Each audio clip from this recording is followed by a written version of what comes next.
गीताध्यानम्। ॐ पार्थाय प्रतिबोधितां भगवता नारायणेन स्वयं व्यासेन ग्रथितां पुराणमुनिना मध्ये महाभारतम् अद्वैतामृतवर्षिणीं भगवतीम् अष्टादशाध्यायिनीम् अम्ब त्वामनुसन्धधामि भगवद्गीते भवद्वेषिणीम्। नमोऽस्तु ते व्यासविशालबुद्धे फुल्लारविन्दायतपत्रनेत्र येन त्वया भारततैलपूर्णः प्रज्वालितो ज्ञानमयप्रदीपः।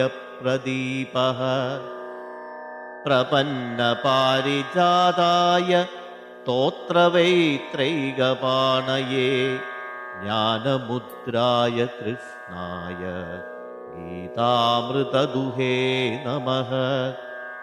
सर्वोपनिषदो गावो दोग्धा गोपालनन्दनः पार्थो वत्ससुधीर्भोक्ता दुग्धं गीतामृतं महत्।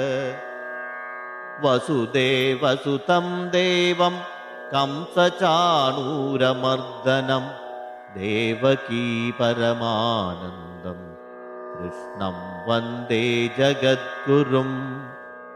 भीष्मद्रोणतडा जयद्रथजला गान्धारनीलोपला शल्यग्राहवती कृपेण वहनी कर्णेन वेलाकुला।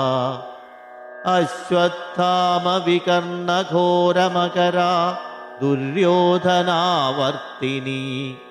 सोत्तीर्णा खलु पाण्डवैरणनदी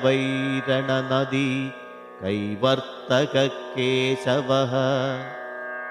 पाराशर्यवचः सरोजममलं गीतार्थगन्धोत्कटं नानाख्यानककेसरं हरिकथा सम्बोधनाबोधितं।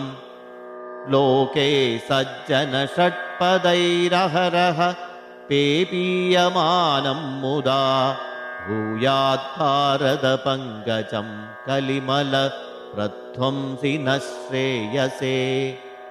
मूकं करोति वाचालं पङ्गुं लङ्घयते गिरिं यत्कृपातमहं वन्दे परमानन्दमाधवम्। यं ब्रह्मा वरुणेन्द्ररुद्रमरुतः स्तुन्वन्ति दिव्यैस्तवैः वेदैः साङ्गपदक्रमोपनिषदैः गायन्ति यं सामगाः। ध्यानावस्थिततद्गतेन मनसा पश्यन्ति यं योगिनो यस्यान्तं न विदुःसुरासुरगणाः। देवाय तस्मै नमः, देवाय तस्मै नमः।